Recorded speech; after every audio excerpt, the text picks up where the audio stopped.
Bismillahirrahmanirrahim. Assalamu alaikum and good morning. Today our topic is Grasshopper and Cricket. Let's start our reading of the poem.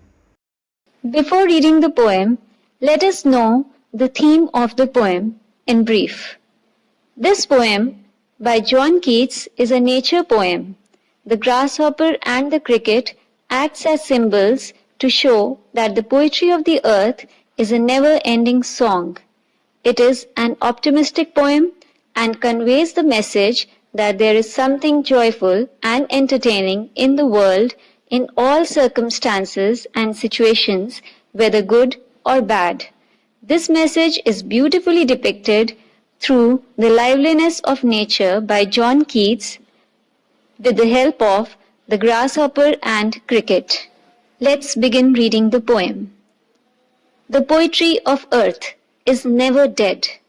When all the birds are faint with the hot sun and hide in cooling trees, a voice will run from hedge to hedge. Hedge means bushes, about the new mown mead. New mown mead means freshly cut grasslands, that is, the grasshoppers.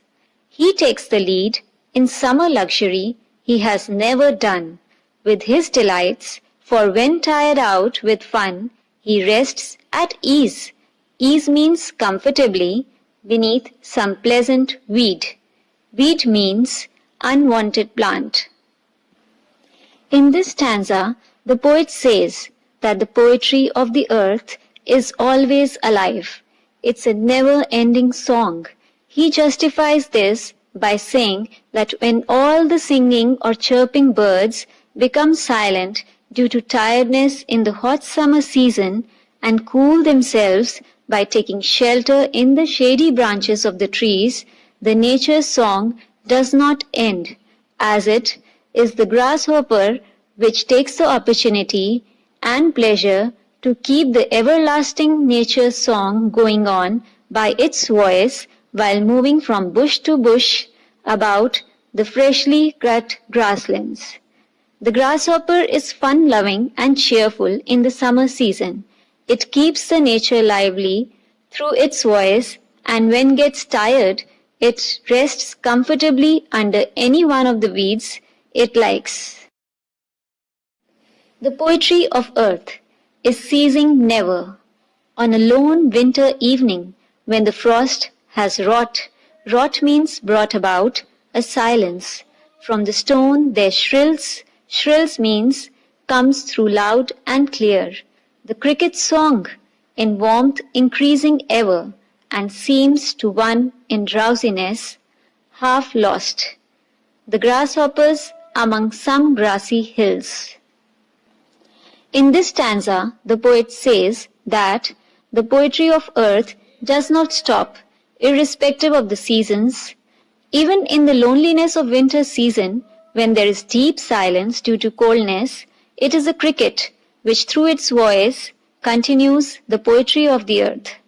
Although the chilly atmosphere outside forces the cricket to move indoors for warmth, but he does not stop its music, rather the music increases with the passage of time as if warmth is increasing. The poet further says that to a man who is feeling sleepy or is half asleep, the voice of the cricket appears to be the same as the voice of the grasshopper which comes from the grassy hills during the summer season. So, through this poem, John Keats actually wants to convey a deeper meaning, a message to the human beings that nature is the best teacher and a person should learn from nature that even though the circumstances and situations might be adverse, but a person should never get disappointed or disheartened. There is always something or the other to cheer. The only thing is to discover that joy in your life. In short, life must go on, whatever may happen. So this was the explanation of the poem On the Grasshopper and Cricket by John Keats. Today your diary is read the poem carefully.